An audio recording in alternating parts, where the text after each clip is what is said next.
and welcome back to episode 4 of book reviews. Today I'm going to be talking about the book called The Taming of the Countess by Michelle Willingham.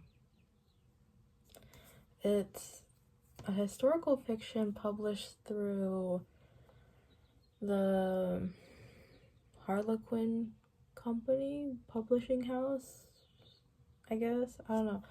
But yeah,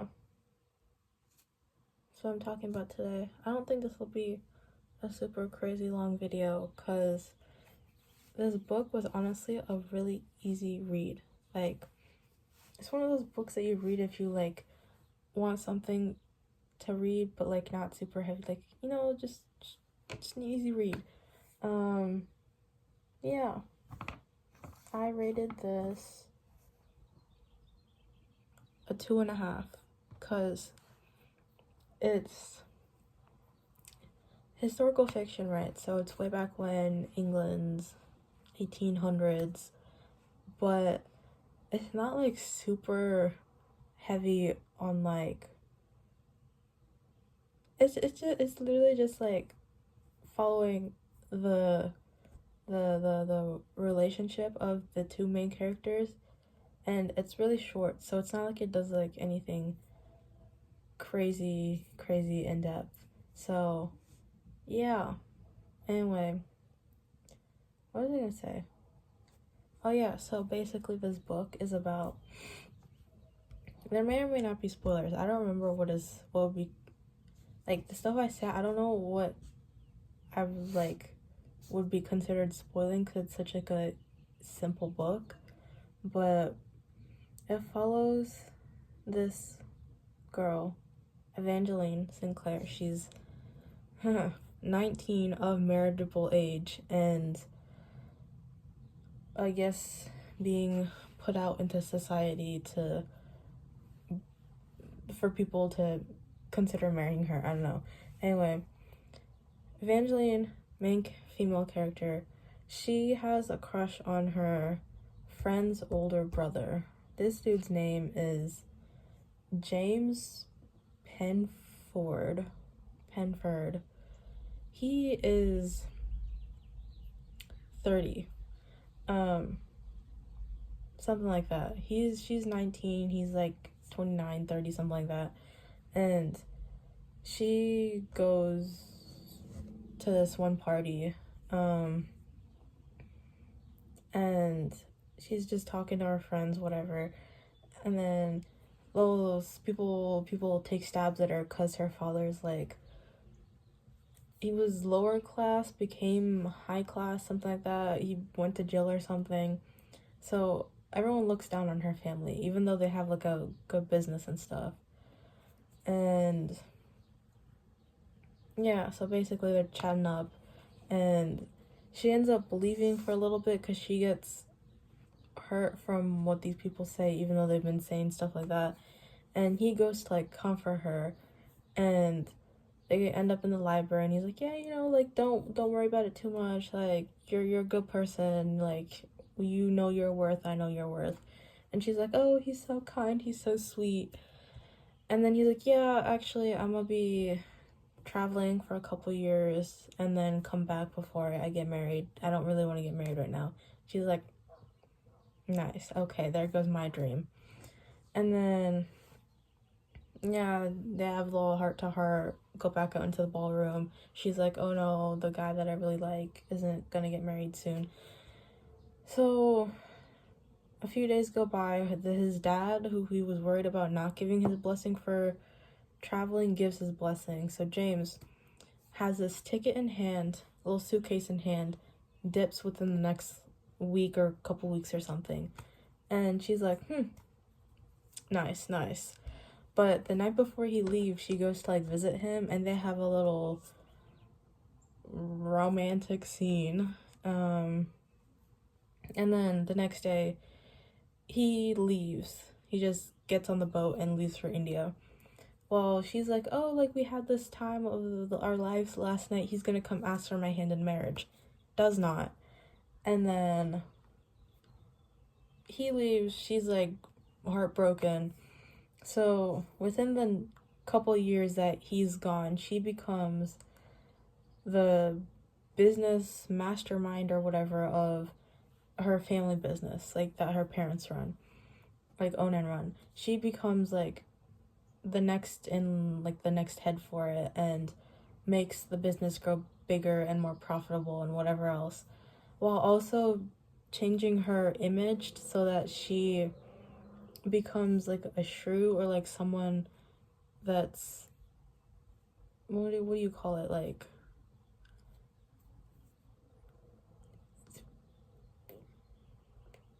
like she becomes very outwardly like spinster-esque, and she's like very clear she does not want to be married.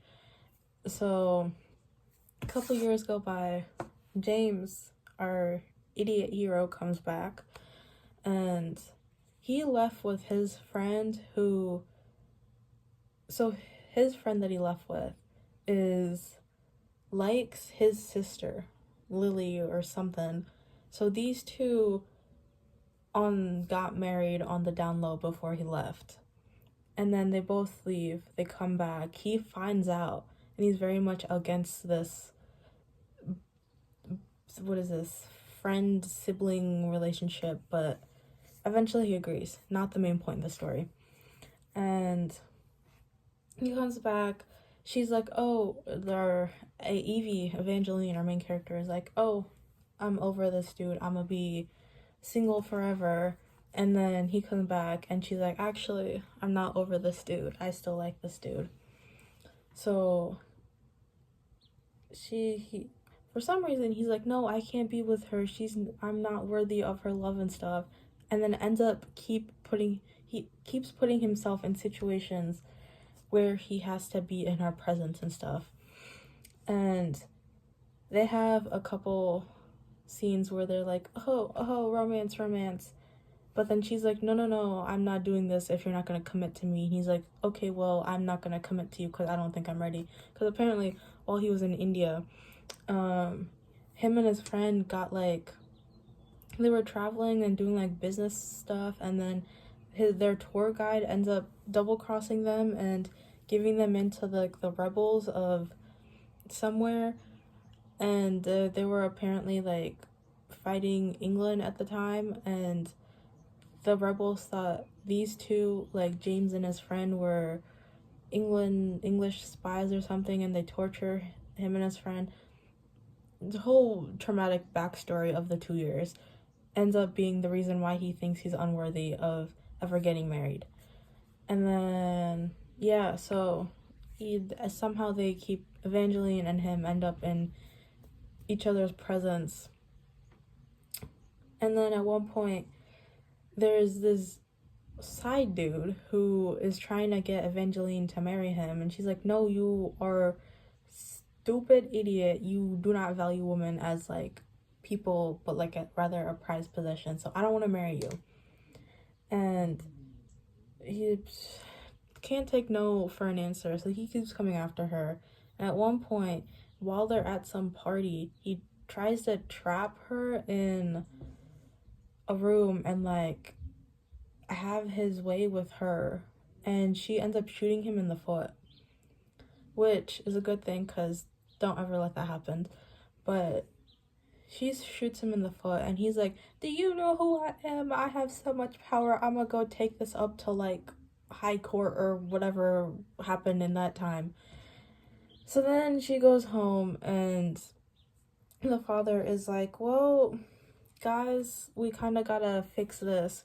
So he comes to James, our hero of the book, and says, listen, dude, you got money, you got power, you're the Earl of Penford. Will you marry my daughter and save her reputation? Because no one's gonna dare go against the Viscountess, Viscount, whatever, something. So he's like, yeah, sure, but I don't think your daughter's gonna agree. James and Evangeline have a heart to heart, and she ends up agreeing. They get married.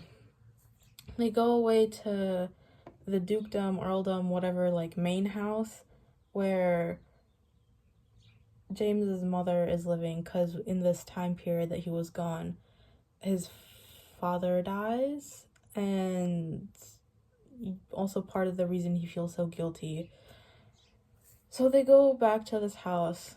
They have relations between each other, and then Evangeline is like, well, I want this to be more like a real family and not a contract marriage. Well, he's like, it quite literally is a contract marriage, and plus, I don't think I'm ready to be in your heart as the love of your life.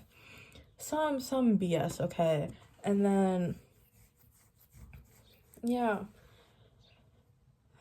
Anyway, he ends up saying he's gonna leave for London. He leaves back to London to sort out everything.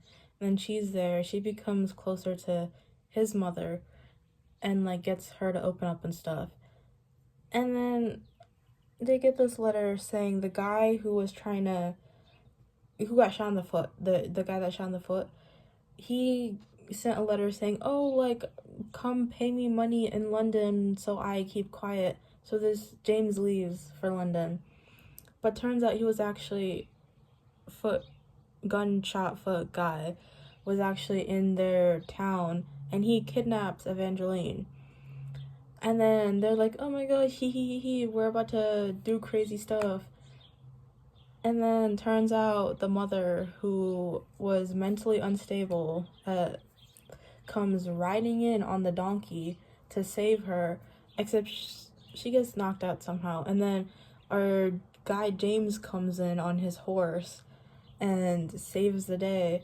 And Evangeline's like, oh my gosh, my knight in shining armor, you actually did care about me. And then James has like an aha moment on the way there, and it's like, I actually did love her. And then they'll have family time, and then lo and behold, they did love each other. And he's like, this is great, fantastic. And then, yeah, it time skips to some years later, and they have a whole herd of kids, and they're like, yeah, children, you got this, you're gonna be out in society, woohoo. Anyway, loving relationship. But long-winded story of saying, read it if you like, read it if you want more details, but it's a really simple read, and it's only how much was it? Okay, so if you made it this far, I have a question of the day. The question is, do you wear accessories on a daily basis? So let me know in the comments, I guess. I personally don't. I have like the same watch that I wear every day, but yeah, let me know. Like 200 some pages? Yeah. So it wasn't very long, like I said, but the Taming of the Countess. Not too shabby, but not Bridgerton level, so thanks for watching, guys.